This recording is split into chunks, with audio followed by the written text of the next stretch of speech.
The following feature has not been rated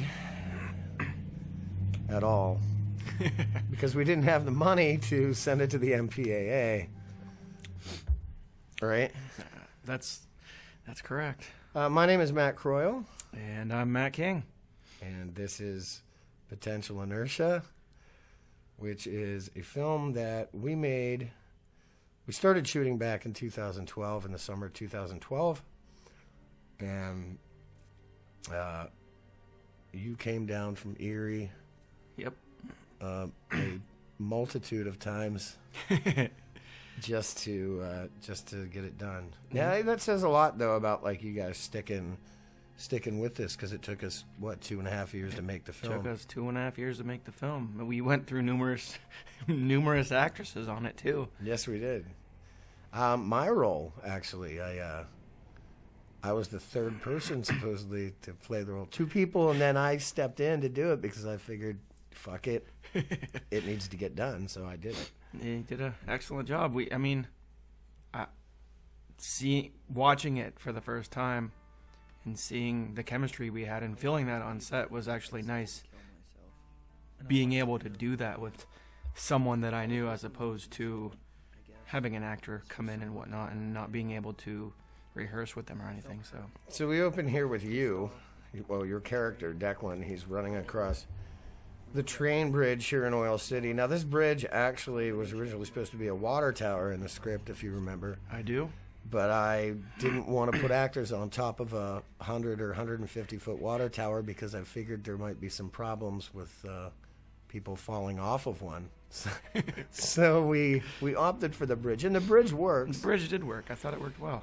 It's an important character in itself, I guess, in the film, because your character keeps coming back to that, expecting different things to happen. Yeah. That's a very important place for him. Now, these shots here are from around downtown Oil City. I really like this opening sequence. I mean, it kind of lends itself to the town itself is almost an actor in the film. And it could be any town. You know what I mean? It could be any town. It's not specific to this was shot in Oil City or right. This was shot in Pennsylvania. It could happen anywhere. So I think that helps out with the fact that people can relate to the characters more, because they think, well, that could be me, or that could be somebody I know, or that could be one of my friends, because it's not regionally distinct right. to anywhere. St. Joe's Church. All right. Mary Morgan there, executive producer, no longer with us, unfortunately. Here's a shot of Rosanna's butt going up the stairs. Our little fake Oscar statues, which was cool. This is in the National Transit Building, going from the annex over to the actual building. Oh. Joe Fischel there, executive producer on the film. The National Transit Building, that's not the building that we did auditions in, is it? Mm-hmm. It is? Okay. Yeah. Same exact building we did the auditions in. I remember coming to the auditions. Now, you guys might hear some traffic going by because we are in a front office of a building downtown right now, so please try not to pay any attention to that. This scene here is Declan's apartment/house, or wherever he lives, but this is my house, which I'm selling right now, and it's funny the way that you sometimes, especially in a low-budget film, you have to make use of what you have available to you as far as locations go. So that was one thing that I wanted to do. Now, that was Clarion University's exterior. Here's my big entrance. Talking on locations changed a bunch throughout the film. And they did. We got kicked off of Hogback at one point. We did. There's my cousin Zach McCartney.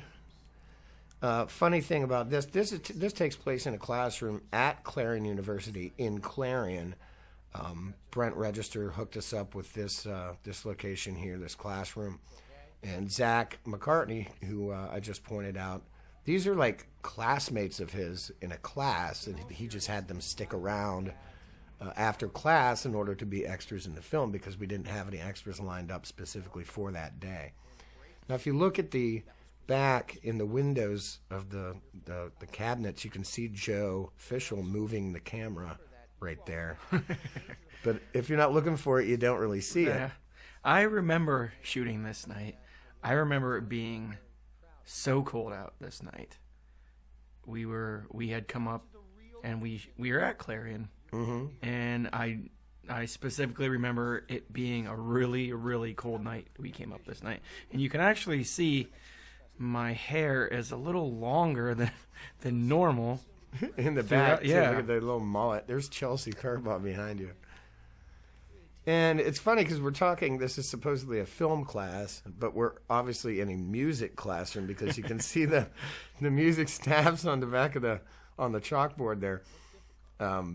If you're not a music student, then obviously you wouldn't pick up on that. But I think it was well done that just being engaged within the film, you can't, unless you're one of those people who sits there and pinpoints every single thing, you wouldn't know. And also, I have a mullet in that scene. Or a mini mullet, anyway, I guess. Now, this is Billy's. This is the longest scene in the film. And we shot these because we couldn't obviously be open or shooting during hours that Billy was open. So these were actually shot. I think it took us like 4 days to shoot this scene. 4 days to shoot this scene. This stuff was all done. We had the actors there about 3 o'clock in the morning after the bar closed, and we took about a half hour for setups, and then we rolled camera about 3:30 in the morning every night just to try to try to get this done. And obviously, it's different nights. Now, there's little nuances that you can tell, little tiny things you can tell that they are different evenings, but we did our best to kind of match what we had done before. Scott Smith helped me light this sequence. We didn't have any extra lighting. The track lighting that was on the ceiling, Smitty and I actually focused in on you guys around the table. Another fun story is you never see Rob Samsel's character. I forgot all about that. At all, because we didn't get his coverage, and then he realized he couldn't do the movie. And so we took all of his remaining lines and created a whole new role in the role of Randy. We did. He had some funny lines in this scene, too. And, yeah. And they're just kind of throwaway because you can never see them. Yeah. You just never see them. You don't see that character So apparently that character wasn't very important if we can just give his lines to another actor. Yeah. Now, did you ever shoot... We never shot coverage for him. It was just us three, and we were going to shoot him on different. He never. Right. This scene to this point was just an assembly of the scene, but it ended up being the actual final scene because he couldn't do the rest of the movie. And then I just saw in the bottom right-hand corner a page flip from the script, but if you're not looking for that, you don't see it. This is a conglomerate of different actors also filling in for other actors. Like at one point, Angie was reading for you while Paul was doing lines. Yep. And then we had somebody else reading for Rob while you were doing lines. And so to cut it all together was quite a pain in the ass, but it worked. And we used the on-camera audio, too. We didn't use the actual Tascam. Yeah. There, I believe, now, we'll see in a sec, I believe there's this scene coming up here shortly where Angie, who plays my sister, it's right here, and if you... there was the creep shot, what are you looking at? And it's a little foreshadowing and about her character, but you playing her brother in the film, people don't notice it, they don't notice it, but... You look at her boobs, and your character's her brother, so it's kind of gross and kind of funny and weird to say. People that notice it are like, did he just look at her boobs? But once you come to find out later on what is happening, it sort of almost fits with the purpose of, like, what is she wearing? Why is she wearing that? I also remember this scene being where I... went through a whole pack of cigarettes. Yeah, One whole pack of cigarettes in that span, and I don't think we used one take where you see me smoking a cigarette in this. No, but you see the smoke. You see the smoke, but no cigarettes. And I remember you saying cut, and then I'd have to light up again, and cut, and light up again. And yeah. The thing is with this one, I mean, that lens there is a completely different lens than I'm using on your end of the actual scene. Yeah. Or the coverage. Which is weird, because normally you don't do that. But I needed all of that stuff to be out of focus. Right. Because of clearance and everything else. Which works, although I think in the top left-hand corner you can kind of make out a Steeler logo if you look really closely. But it's still out of focus enough that it works. What was... Yeah, you literally cannot see you smoking the cigarette. No. There's like trails of smoke. Jessie Custer in the background there with one of her friends. Jim Ruse in the background right there. He actually constructed the papier-mâché cardboard stripper cake that we use later on in the movie. Yeah. For those of you, obviously, who are listening to this, have seen the film, so we can kind of give away whatever we want because it's a commentary track, and if you haven't, then fuck you. Fuck you for watching this first and then watching the movie. What was interesting was, so Angie plays my sister, and Angie came on board. And she didn't have a lot of acting experience. This is her first thing she's She ever done. did an excellent job, and we had great chemistry, that brother-sister chemistry, where I almost felt like she was a younger sibling of mine, and we would go back and forth. I did see a cigarette in your hand right there. There it was, but you weren't smoking. I could have just held a lit cigarette the whole time. Yeah, she did a really great job. You can tell there's people that are comfortable in front of a camera as opposed to those that aren't. Yeah. And, I had auditioned her and read with her. And, she read like anybody else. But I think being around you guys on set and watching the way that you guys worked Right. kind of gave her a better idea of how she should present herself on camera. And I think being a lot of her scenes are just with me, and I think that helped her, because getting into a scene with there's a lot of people, you get those kind of like, you get a little timid and whatnot, but when you're one-on-one with someone, you get to just play off them and not worry about anybody else. Right. I remember how nervous she was just doing the stripper cake scene. Yeah. She just wanted me and you and her there. That's it. Yep. Brooke Bartolomeo comes into the action here. Wow, I look so young. Josh Brandt playing, I don't know, date guy number one. Yeah. I don't even think he didn't even have a name. There I was don't no think. character I think name we at all. just said, "Hey, will you walk in with her on this scene?" That's exactly what it was. Now this, I had to cover up the Mr. Coffee with a piece of tape that says "Mine, my coffee, That's my funny. coffee." I miss the old house, though. I do. For the life of me, I Now this little sequence here is just a bit of parallel between my character of Dr. Stemler and Matt's character of Declan, because I wanted to just kind of show a balance that they're very similar people. And even if we don't get that specifically at this point in the film, at least we get it visually. Yeah. It ties them together, because ultimately we do realize that my character is more of a father figure to your character than his dad ever was. Right. But I wanted to show that early visually, just between the two, that we can cut back and forth from them and people can kind of subconsciously pick up on that, if that makes sense.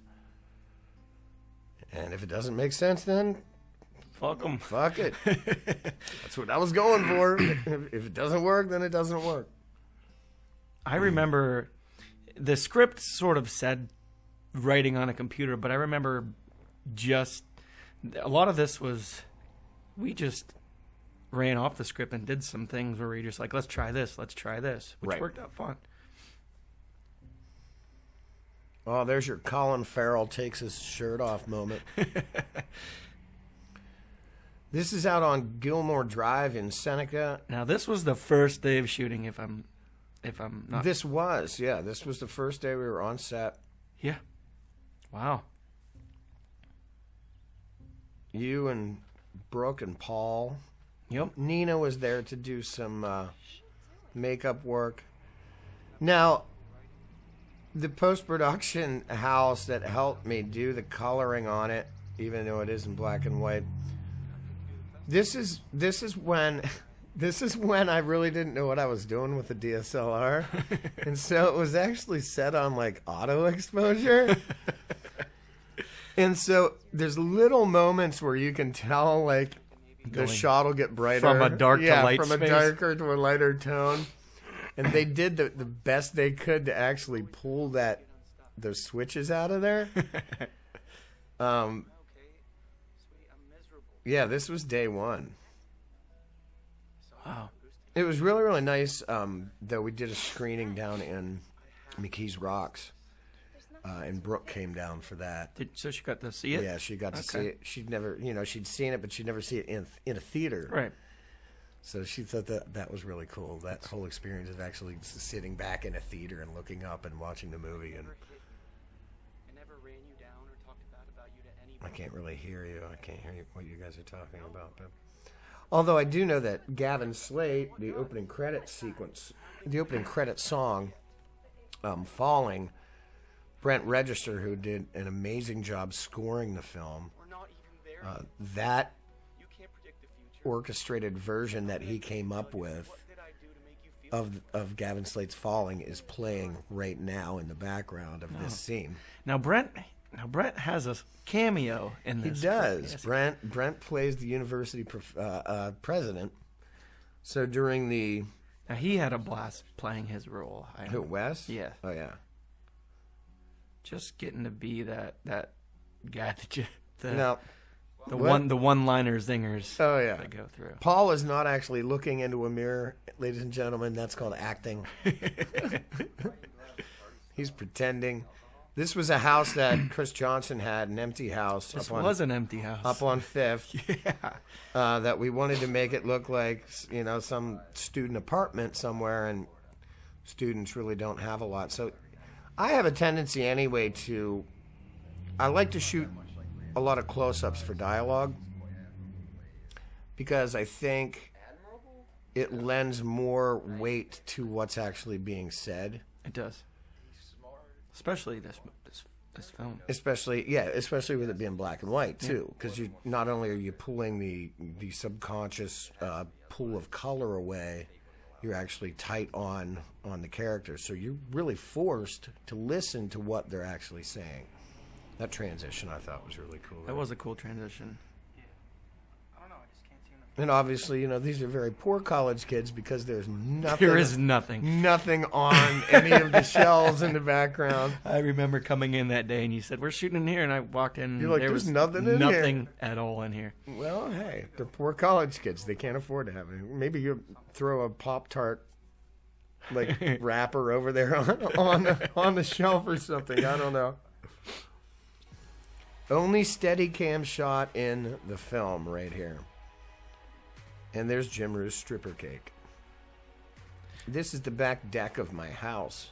Now we had trouble figuring out, and it works fine unless you're unless you're trying to pinpoint tiny little inconsistencies. But it's daylight, clear daylight out, right? And we go to dark. It goes from daylight to nighttime like that. Yeah. Now, that Hooper also as well in the background. There's no Hooper there, right? Then we slide... Well, Rob's head's in the way, but then there's a Hooper. And now there's Rob, who was the character you don't see talking in the bar sequence. Yeah. That's there's Willie. He's back at it again, but now you see him with, one line. Yeah. Where the hell did you come up with a statistic like that? But I think this part was pretty funny. Like you're more focused on what is being said and the things happening than anything else going on. Right. Well, it's a talky flick, man. Yeah. Wes always just kills me with these lines. There's the one thing about Wes is, I tried really not to direct him very much in what he was saying. He knew his lines, but I just figured Wes is that kind of character that he's that funny in real life anyway. Just let him roll. So even if he ad-libs his line a little bit. Now this guy, he's...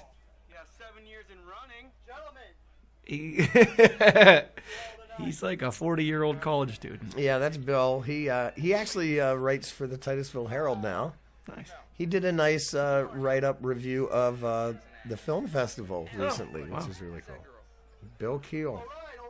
That's enough from the penis gallery. Ladies, Favorite shot in the movie right there. in this cake, gentlemen, Like, that's a DVD cover. Yeah. beautiful body that's ever But yeah, Bill Keel. I am literally with this shot here with him standing up. now it's now it's night. Now it's nighttime. Bill Keel, like that shot of him standing up there talking. I am literally like laying on the ground on my back with the camera up. Like, trying to get that. Now Angie. It's weird because these cutaway shots to like Wes and Randy, We're shot on a completely different night. we're talking like 6 months later. Yeah. But the thing is, while you're watching this, you pay no attention to any of that. Yep. It's my favorite look you give in the entire film. The what the fuck? pretty And we sure. did this take like I remember doing at least 20 different looks throughout.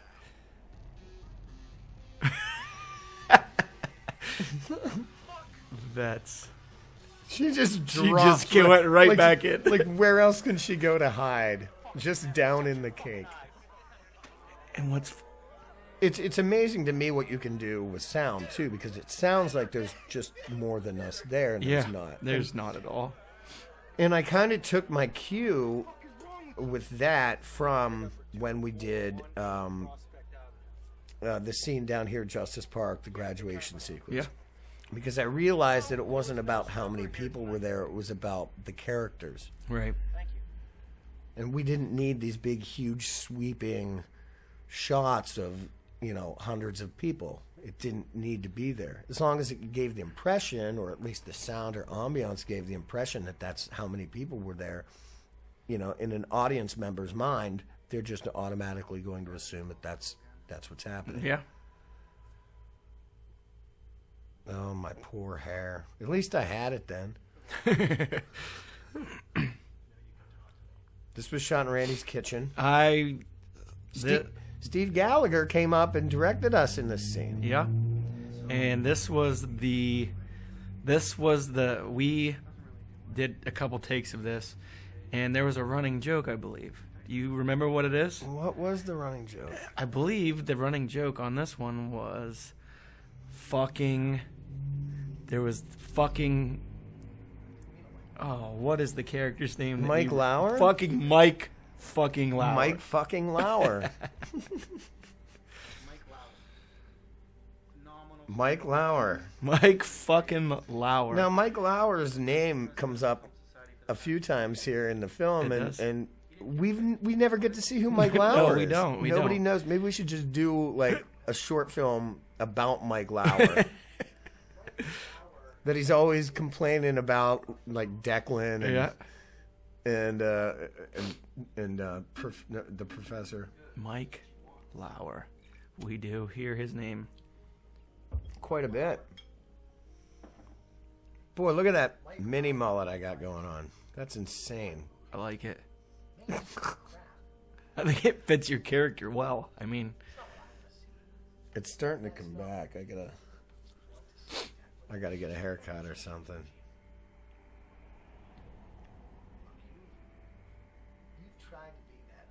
This was a pretty intense scene, and it was funny, like the scoring and stuff that Brent has behind this scene.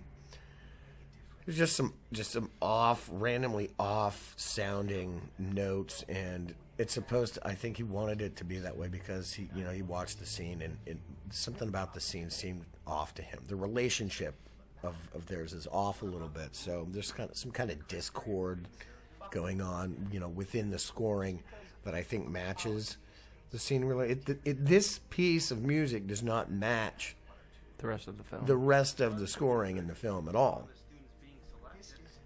which I thought was pretty cool. Because this is the first time that, this is like supposed to be, they're buddies. Yeah. He's over at his professor's house drinking and having a good time, and all of a sudden it's like, yo, They're what about Mike Lauer? yeah. What about Mike fucking Lauer? They're dude? having it. So this is them, you're trying to make me feel guilty. I don't deserve this. Why did you give this to me? That kind of thing. I like we cut away with the swig. He finally just goes right to the bottle. Yeah. This was one of my favorite scenes to shoot. This was at the Mosaic. This was a really easy day. I just went all handheld with this. And it cut together really, really well. We had a lot of problems with traffic going by, but you can never tell. You never hear any traffic at all. So this, I guess, not just to shoot it, but in the editing room was fun. Now this part made me laugh, just out loud. Him talking about Declan's sister, just Yeah. Well, that's the first you really you think. Yeah. Okay, he's digging it. Megan Valentino's little cameo here. She came over from the Cleveland area just to do this little bit for us. And I remember her coming up. Now we hadn't screened it yet. You did just a rough cut screening, and she came up for that, which was and she was there for the locals screening too. Yeah.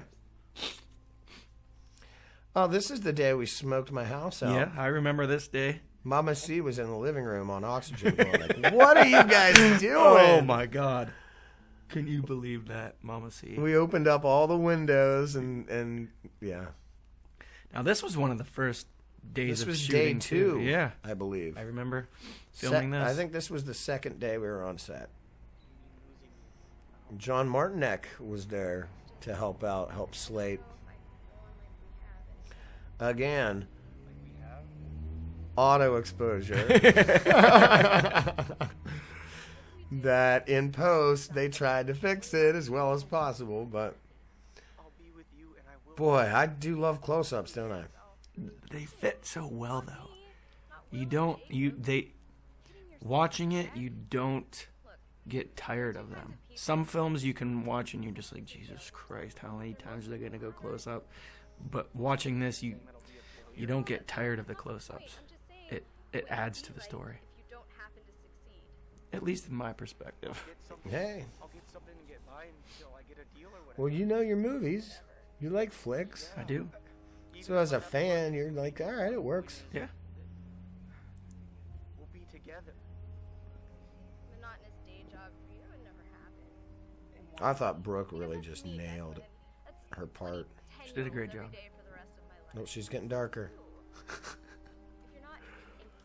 That was one of the other things we had to worry about. We would get on set at sundown and get ready to shoot this stuff, and we'd have 20 minutes? 20 minutes maybe? to half hour to bang out some of these scenes, and I was like, okay, we better take 4. We better nail this one this time because we got about 10 minutes of light left. It was so pretty, though. Oh, it was such, I love, the area is just, number one, is gorgeous. Oh, yeah. But I loved being out on that bridge. I loved shooting on that bridge. There was a couple of times where it would be like the wind would be going so much, you'd be like, oh, God. Or the birds. The birds. This scene, and I think there's the one with Paul and you. Yeah. The Tom Petty free falling scene. Yeah. That we did use the camera audio. Yeah. There's a lot of ambiance in this. And maybe that was just part of a learning process. Maybe that was just because we were like, fuck it. Let's just shoot it. We don't know. We did that a lot. I mean, it's It's a $10,000 movie. We didn't have like 8 crew members, 10 crew members standing around doing. some days it was, hey, I'm free tonight. Do you want to shoot some stuff? Yeah, let's go get it done. come on up and we'll get some stuff. Here it is. Here it is right here. Yeah. Now the line in this scene that he says, "You've been drinking like a fish lately," and he like, "Don't lecture me on drinking. I drink just as much as you." And you go, "Yeah, well, that's still a lot." And it's such a dark moment, but every time I've seen that with an audience, that line gets such a laugh. Like, it's not supposed to be funny, but I think it might be the uncomfortableness of it, where people actually laugh out loud. They feel the need to, Yeah. You know? Like, you could play it, you could play it as a comedic bit, or you could play it straight like you did, and it'll still somehow get a laugh. Oh, yeah. So what, Kev? She can't tell me what to do anymore. bitch to me when I don't do it. You know, I bet if I really tried without looking, I could remember some of these lines without a beat. Dude, I could play this movie like on a TV in the background and then just like look away and just like mouth all of them. I could just mouth them all.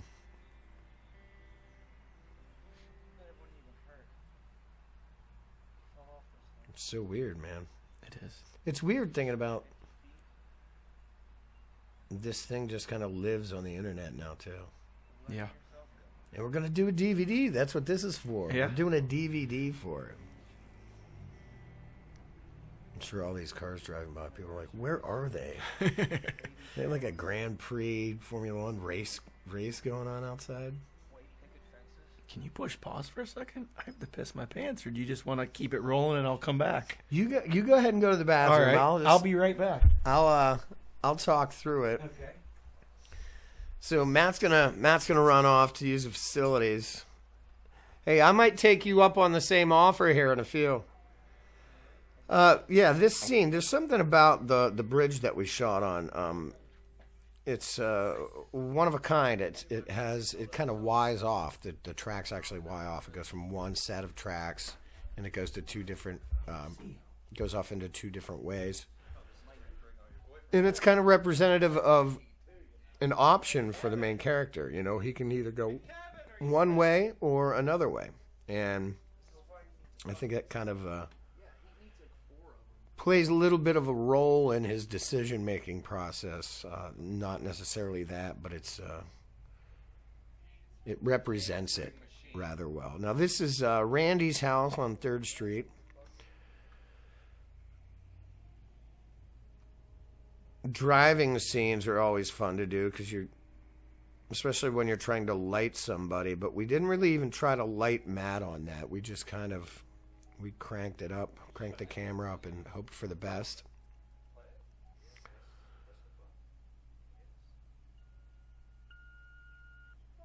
That's right downtown. That's a block away from where we are right now, recording this commentary track. Only if you want to. Give me a call back or just stop over.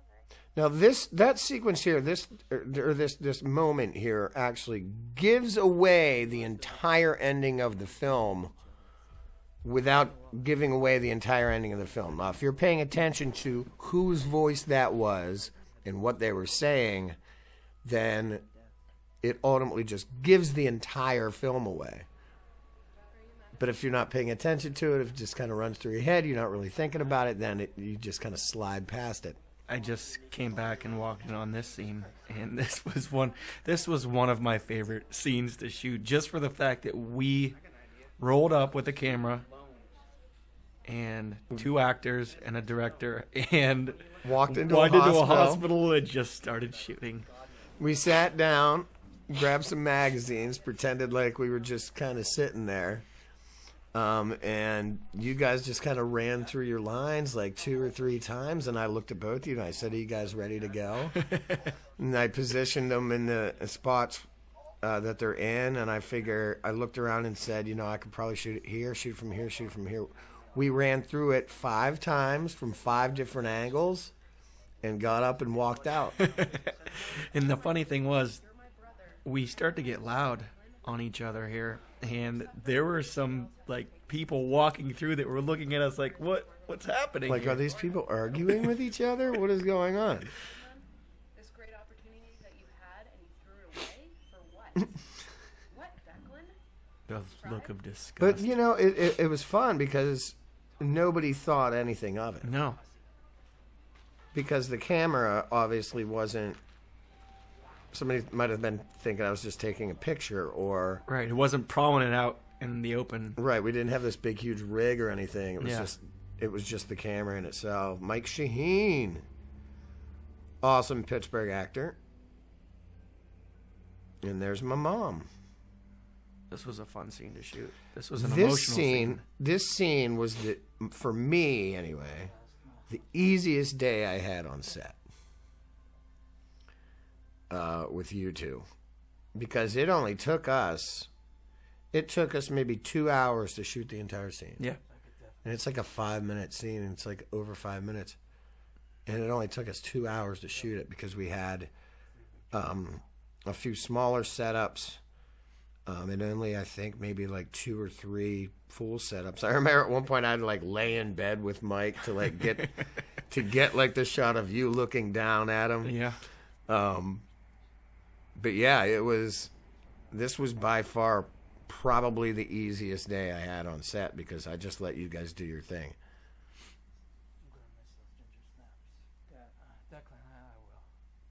This is the scene that always gets everybody too. Yeah. Like I showed the movie to my friend. You just met my friend Chris. Right. Showed the movie to him a couple weeks ago, and he's sitting here and he's watching the movie, and the scene comes on, and we're about halfway through the scene, and I look over, and I see him, and he's just crying. There's just tears coming down his face. I was like, holy shit, this is awesome. Yeah. Not that I made him cry. Right, It's just, but that yeah. something can touch you like that. Right. Pardon me.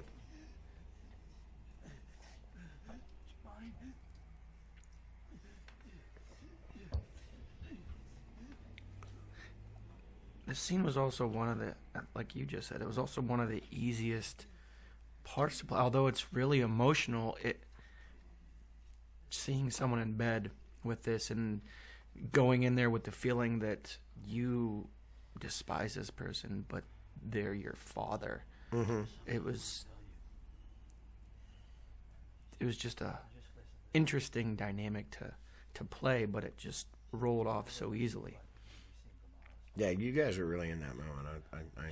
I enjoyed just being there just to watch it. You know what I mean? I was watching you guys while we were filming. I wasn't watching the monitor. I was actually watching you guys. Which a lot of times you'll get directors that'll just go in there. They'll just be staring at the monitor. They'll go up. They'll say whatever they want to say. They'll go back. They'll sit behind a monitor, kind of distance themselves from it, and just look to see what they're able to see on the screen, and not actually get be really involved in it. But I was literally watching you guys instead of watching the monitor. I was embarrassed for bringing such perfect people together in such an imperfect world. So I escaped. Yeah, that was me laying on the bed. That was me just laying on the bed right there. It was an ugly place. It was the only place.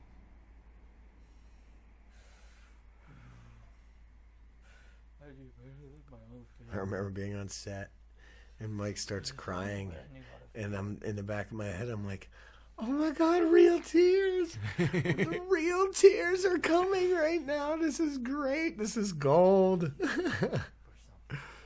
Because this, I hate seeing somebody cry. A lot of times, if I see somebody cry, I feel the need to start crying too, and I think I think a lot of people feel that way. So like when you're watching somebody on camera and they're just really Given it. becoming extremely vulnerable right in front of you, Yeah. and you see the tears start going, you automatically kind of just get choked. It's like just a cue for your body to react that way. Now I can't tell. The sound's done a little bit, but is there any kind of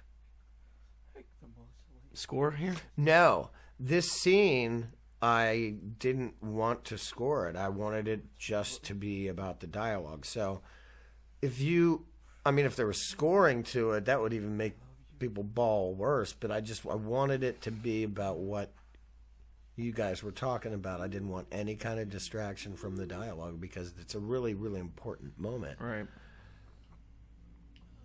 So yeah, it's one of the few scenes where I just went, no scoring at all.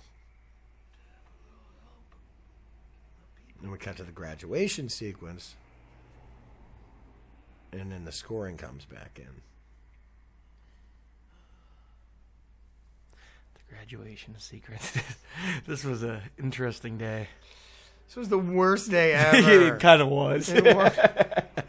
I remember getting up at like 6 that morning. I'm like, all right, we got a lot of people we're gonna shoot in front I of called today. for 100 to 150 extras that day, and 4 fucking people showed up. 4 people. And then it started raining for a while. Josh Kosker and I took the whole morning to get down to the Pulaski Club and pull out like 75 chairs. Yeah. Brought them down to the park. 4 fucking people show up. The trifecta, the triangle. Yeah. Of I remember that. yeah. And we so- shot this how many times? Because we had 3 this different is- actresses. And it's funny because this is just me and Sarah by ourselves. Like, it was just you and her? me and her. That's it. And you can't tell. No. And this is what, 2 years? Yeah. Almost 2 years after we originally shot the scene. Yeah. Because we went through Courtney Lake was going to do it and she couldn't do it, and then Beth Ann was going to do it and she couldn't do it, and then I had another actress scheduled to do it, and she couldn't make the first day of shooting, and so I was like, fuck, Sarah, will you do this? And she's like, yeah, if I have to. And I said, all right. Sarah did a great job. Yeah. Sarah, as far as line memorization wasn't. She never acted before, so it was a whole new thing, a whole new experience for her.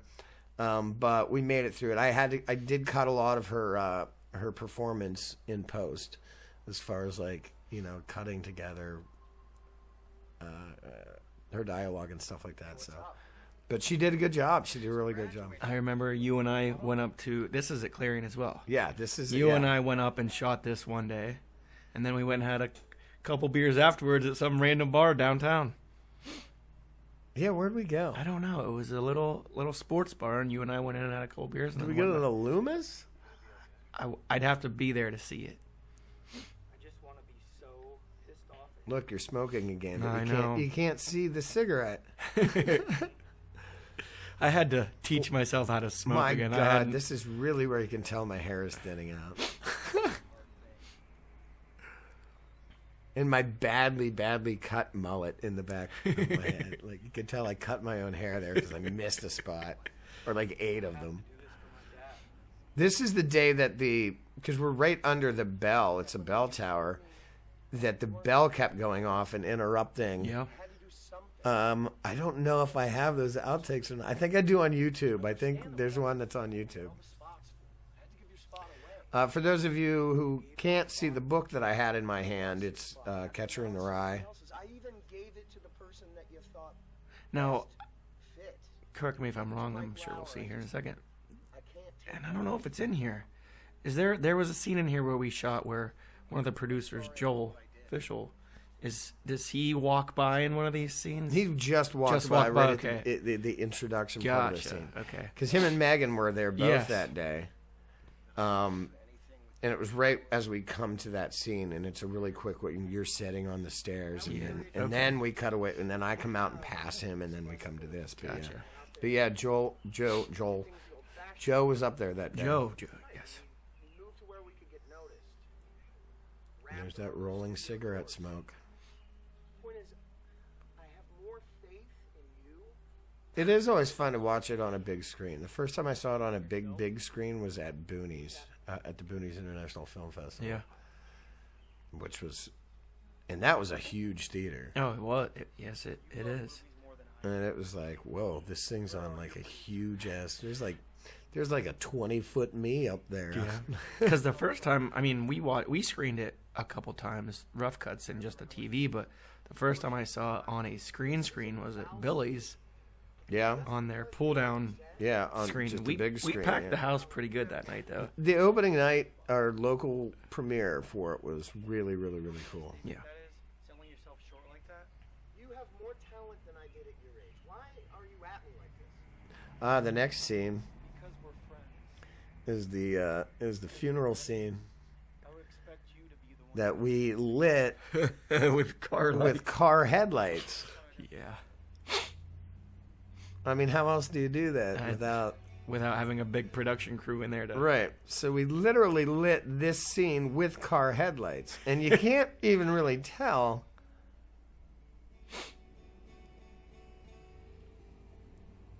My mom's a little grainy. This whole sequence is a little grainy, but... I think it works so well, though.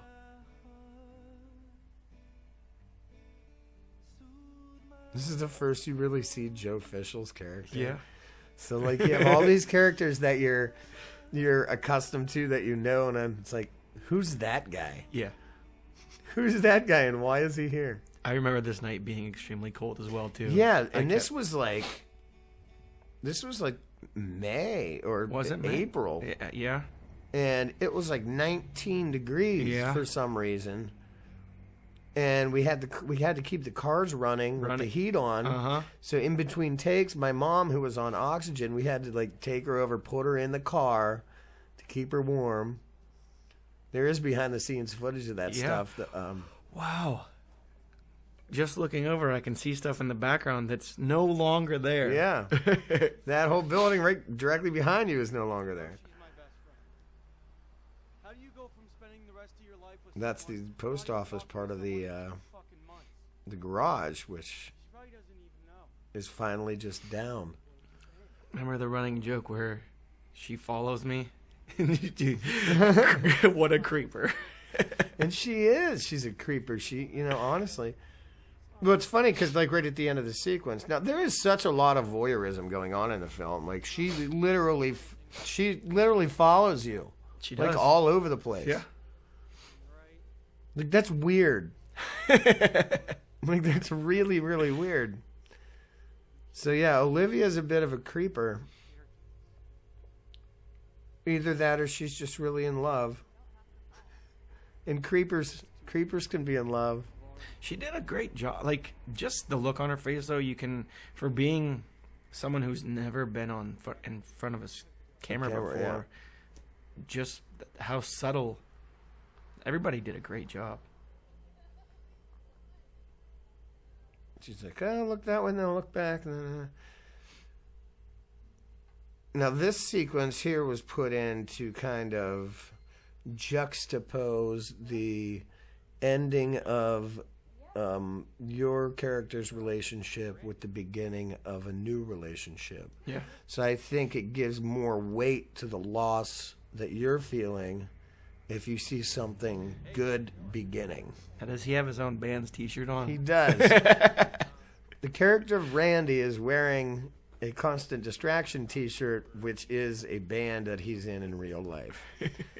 So that was a little inside joke that we wanted to kind of put in the film. Angie's using my old cell phone. The ring that you hear is my old cell phone ring at the beginning of the scene. I like that shot, though, of her. Yeah. This always weirds people out when they watch it because he is really kind of being a creeper here. And there's that long dramatic pause where he's like, Yeah. At this time, we are once again entering a new world of excitement, experiences, and responsibility. And in the construction of this, Fellow graduates, I ask all of even in the script, I always had it set to where we would continue to come back to her speech. professors who have opened because I think it ties in specific things that are happening obviously outside of the speech, but within the narrative itself. As the narrative progresses, it correlates well with certain spots. Oh God, here we go. Oh no. Let the Tyler Smilo music kick in. All right, so I'll be right back. I'll let you continue some commentary.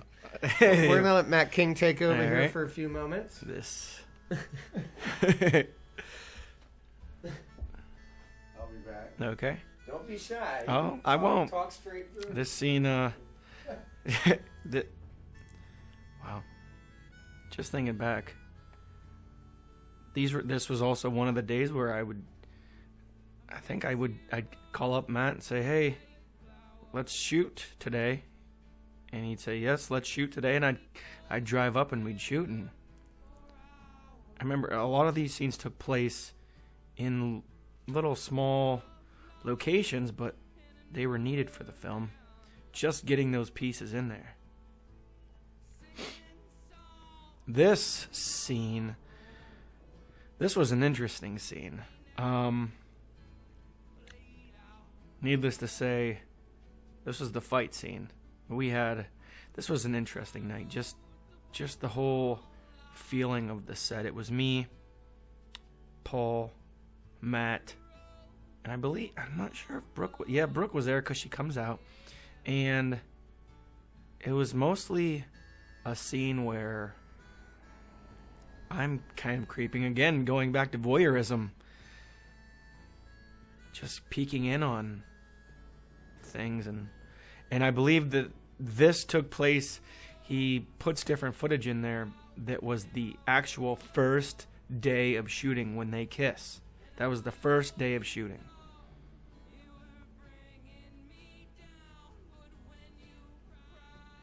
And he's double fisting a beer with beer spilled all over himself.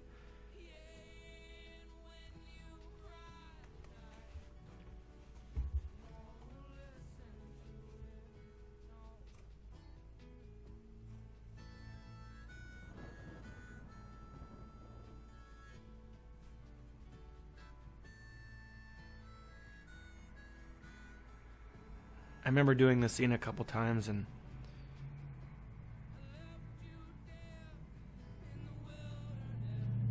I don't remember the direction on this. I know we sat and did 3 or 4 takes on this, and that was almost a real gag right there.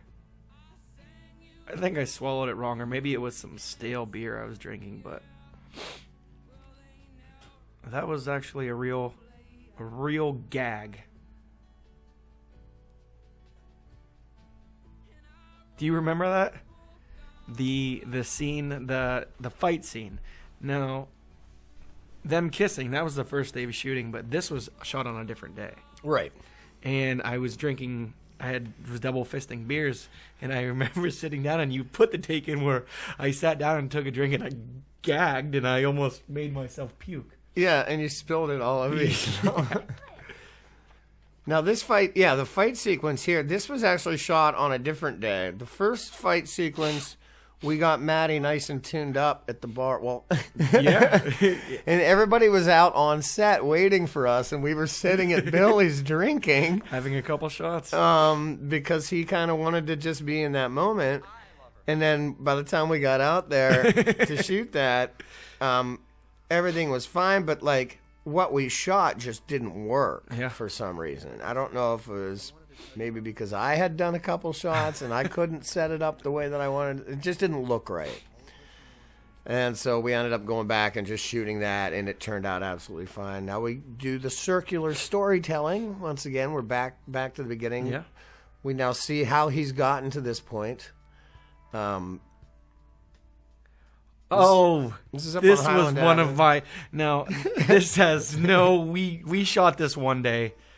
I believe I just came up and we were like, let's go shoot some stuff where we can see some city shots and whatnot. Right. And I remember sitting here shooting some stuff, and later on we're walking, and there's the scene. I don't know if you have the the outtake. It's on but YouTube. I went in and I threw myself into a bush for some reason. You just fell right into a bush. That's one of my favorite shots in the film right here. Yeah. And we had to keep the puke shot in. Everybody's going to be like, ooh, I don't know about the puke shot. I'm like, nope, it's staying in. We're keeping the puke shot in. He's at the point where it's starting not to want to stay down, but he doesn't care. And then we do the little beer smash scream montage. I remember that. I think I smashed my hand real hard at one point, and I kind of fucked it up a little bit. What's a movie without a montage? But it's quick. It's a quick montage. I didn't want it to be like a music video or anything.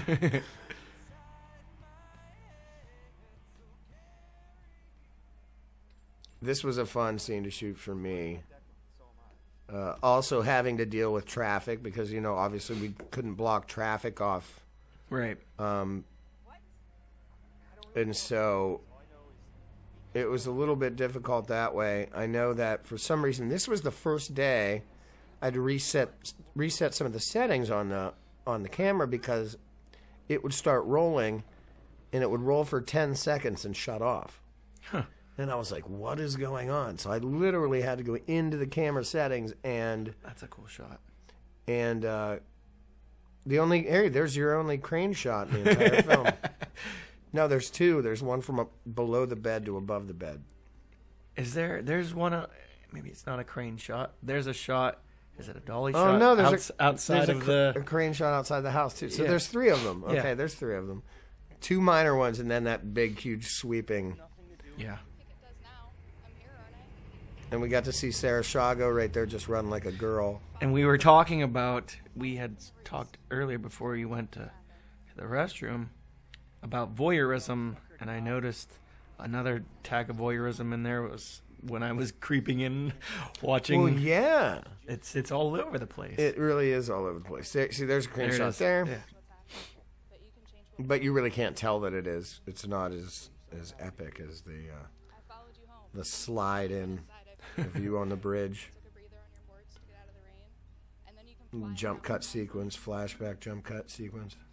Which I thought was a nice touch because I didn't write that into the script. That was not even written into the script. But I figured as long as you guys were talking about, like, she followed you, it would be easier to visually show that too. Yeah. Because in a movie you want to show stuff. Right. It doesn't always have to be, you know, the exposition and the dialogue. Although... there's a lot of fucking talking in this movie.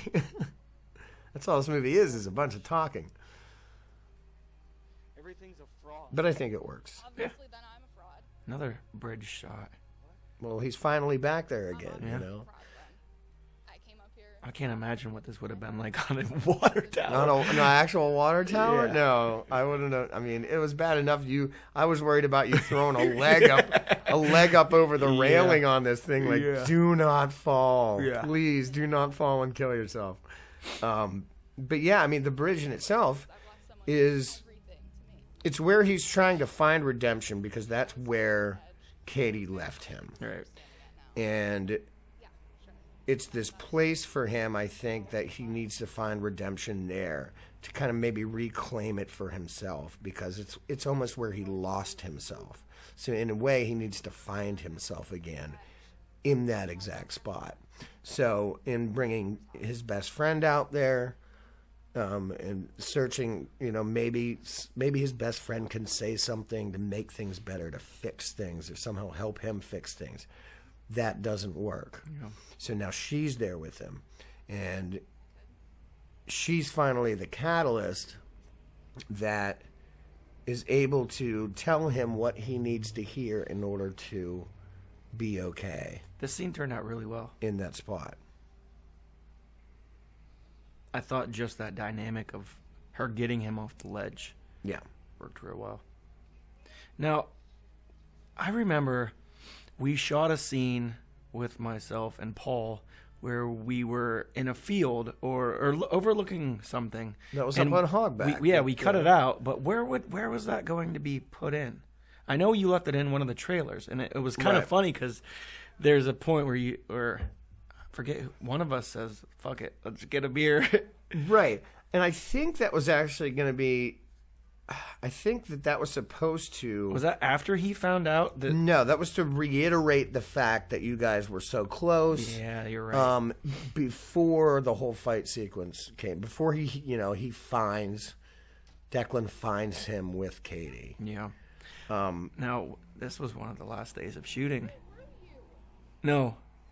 No, this was the last day of shooting. It was the last day of shooting. This was done on the last day of shooting. This one, and then when you open the envelope up and yeah. Now this scene, here's your other crane shot, right there, mini crane shot. She's obviously a creeper because she's been sitting there with a smile on her face, sitting there all night long, waiting for him to wake up, which is so strange. So yeah, there's all kinds of voyeurism. She's just sitting at the edge of the bed like a puppy dog, waiting for him, or a cat, like, feed me. And we did this scene a few times because we did the entire scene with Beth Ann. Yes, we did. Which I do still have that version of the scene. And they both work. Yeah. They're different, but they both work. Yeah. But yeah, it's funny to see the little differences that, I don't know. You know what I mean? I do.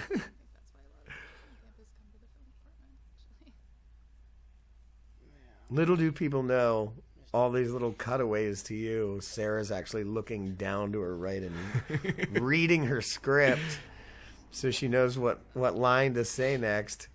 And so, yeah, like, I tried to see, like, you can still see her, like, the edge of her hair, but I tried to position the camera to where you can't tell what she's doing.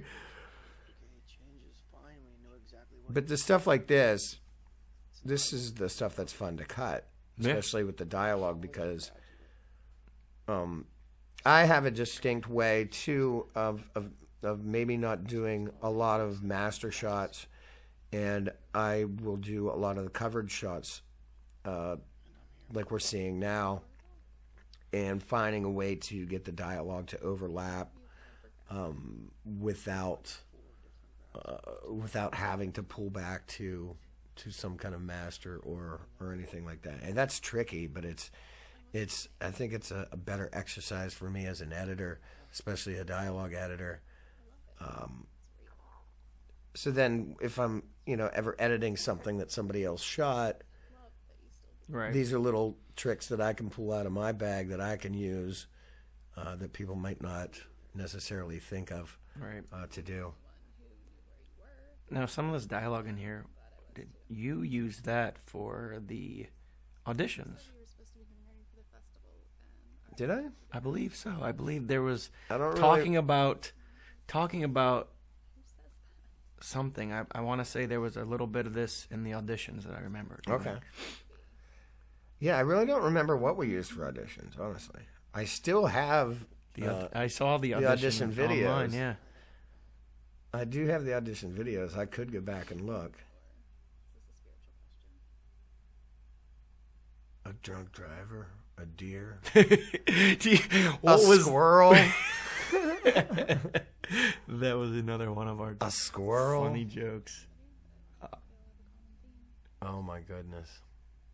Oh, the outtakes on these were hilarious. The outtakes were amazing. Oh, the thing is, I mean, if you think about it, the story itself is really dark. Yeah. And without, the comedic relief of Wes and Randy, even some throwaway lines, you would probably honestly want to just kill yourself because it's not your regular story arc. It starts up here and then it goes down a little bit. Yeah. And then it goes down a little bit more. It's like, how many bad, horrible things can happen to this dude before he ends up jumping off that bridge? Yeah. And so when you're dealing with a story structure like that, if you don't have that comedic relief, yeah, You're just going to walk out of the theater going, oh, I hate my life. Yeah. And you can't have You're in that. for a bad night. After Yeah, you that. can't. Yeah, you're going to the bar and you're down in like half a fifth of whiskey. There's one thing every life that's more important to me than anything right now. That have hurt and scarred us deeply transcend time. But living in anger. Sarah looks like a movie star in this.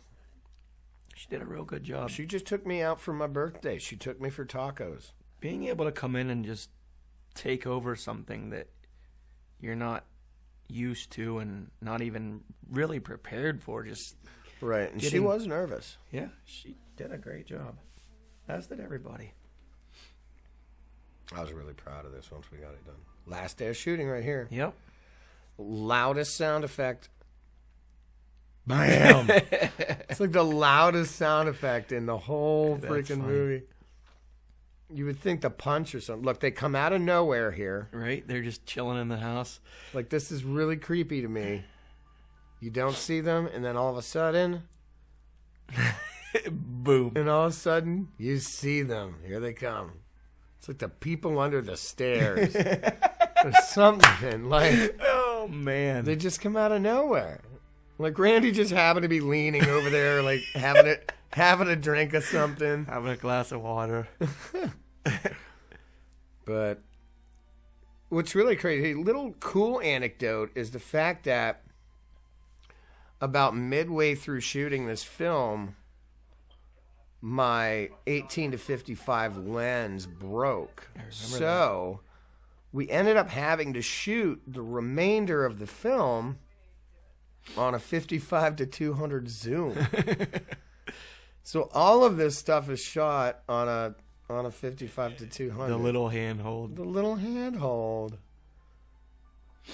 Joe Fischel's big cameo. Oh yeah, weren't you at the funeral? You think you're the guy that was at the funeral, weren't you? Finally, you get to say something. That's awesome. No, Joe was great. He was there. he He was was. there on set a lot. Yeah, he was. That's funny because that was the interior of Marwick Boyd Auditorium, and now this is the exterior of the transit building downtown. But we make it to look like it's one Yeah. one location. This was a fun day of shooting. Yeah, Just you and me. this was my last day of lines. Yeah. we have outtakes of me this day. We just riffed for a while on those. That was fun. Glad to be done with classes for the summer. Normally, no. My little flying wings in front of my ears. I really needed a haircut at this point, didn't I? Wow. Actually, yeah. The mullet is out of control again. Kind of took your advice a little bit. I kind of took. But no, this was Now, what was the movie I said in it? Was it Pirates of the Caribbean? no, it was. I said something about pirates because this was when Right. we were shooting this when the Pirates of the Caribbean movie was coming out. Yeah, but we went. There was a couple different What about you? There's no. liners we were gonna use, Right. and I didn't know which one we ended up going with. I said something. You said, "What's it about?" I said, "Pirates," and you're like, That'll never sell. or no, you said pirates. Okay. Yeah, you said pirates, and I was like, "That'll never sell." And of course, it's right before Pirates of the Caribbean, which Yeah. was a huge box office hit. So, in a way, that was kind of like a joke. But the movie didn't come out until how many years later? So the joke really didn't hold up at the Yeah. time. Criticize others for not seeing their potential, and it's hard to criticize yourself. And then I was like, "What are you calling yours?" And you're like, "Potential inertia." And I'm thinking, "It'll never sell." I say, "It'll never sell." And what's funny is it's the old cliche of say the name of the movie Yeah, in in the the movie. dialogue. And it's like Do you remember that? I remember this. the bro hug. Yeah, I was going to cut the bro hug. I know, and I told you. I said no. Keep it You're in. like, You leave the gotta bro keep hug it in. Leave it in. FC. It's good. It's very good. I hear it's a pretty good place. There's still some white in my beard there. Thanks. It's really white now, though. The best thing about today is that it might not have been an easy goal to accomplish. For And some we of us, come to our it's ending been sequence here. so far. We're 1:09 in. Some of us have taken a narrow path. Wow. Some of us have endured tragedy, And then we do the slow crawl for the credits, which is really funny. Yeah. injuries, the possibilities of hurdles in the path I can't believe how many backers we had from all over the world. That was great. That's insane. I mean, Be proud. everybody Be there for each other as that got on board with this film was remember, there's awesome. only That one way to just accomplish our dreams and goals. when they could show up on set, they came. When they could help out, they helped out. And this was you and me just going down to the and another 2 cigarette. Mile. Yeah. Oh, there's the smoke. Oh my God! Look, you got to smoke one. I got to smoke one. Look at that. Wow. That's pretty amazing. I had so much trouble with this shot. You remember that? Yeah. On your slider, Yep. would pan and then God. slide across. I was like, "What the fuck is Damn it. going on?" You must have done that like 8 times just to get the shot. Tied to your feet in the middle of the ocean, Stacy Forensics old laptop. and engulfing you. Breathing it in until you feel it's no longer worth the struggle to fight or hold on. Then suddenly, This is above the surface that day. is the most beautiful and Just, awe-inspiring I remember shooting that day, Right. and I remember thinking to myself, "This is." sight. It's kind of sad because this is coming to an end. Yeah. This has been like 2 years of my life, Yep. 2 years of our lives that we've just been Comfort and solace, giving you this a labor of love, and you knew it was coming to an end. It was kind of bittersweet. This is the day you broke the bed. Oh, You remember that? I do. Sat down on the bed to curl up with Sarah, and the whole fucking bed just drops through the frame. I have never laughed so hard in my entire That life. was pretty funny. It was so amazing. And I'm almost positive that outtake is gone. It's gotta be. I have to have it somewhere. As for me, Oh, God, that was great. Yeah, I forgot the old hair behind the ear trick. No, yeah. Oh, and then we go to color. See, everybody loves that shot. Everybody that has ever seen this film loves that it just slams the color. It's right awesome. there. And when you're actually watching it on a big screen, the color is so much more intense when it's that big. Oh, and I bet. in front of you. All right. I didn't know you were gonna do that either till Nobody did. you showed me. Did you show me in the rough cut? No. Because we must have saw it on the very It was first screening. Yeah, it was the first And it screening. was like, wow, nobody that's knew I was awesome. going to do that. That's cool. Because I remember I finally got the cut done to where I wanted it to be, and I burnt the DVD for the screening. And nobody in the cast had actually seen the final cut of the film.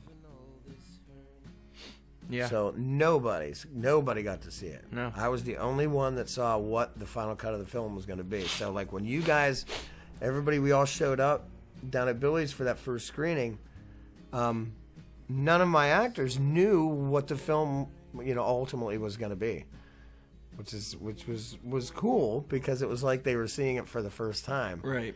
A lot of Katie's friend. That's what Katie's friend. Yeah. So yeah, I mean, a lot of you saw that rough actor cut that I put together, but it was only like 45 minutes long. I know my mom, before she passed away, that was the version that she got to see, was the actor's cut. So a lot of the transitions, a lot of the transitional scenes, just of like establishing shots of like at the university and all this, and none of that stuff was ever in place, anything like that. And so yeah, literally the first time that anybody other than me got to see the final cut was when we did the premiere, the local premiere. Now you played with keeping the whole thing colored, didn't you?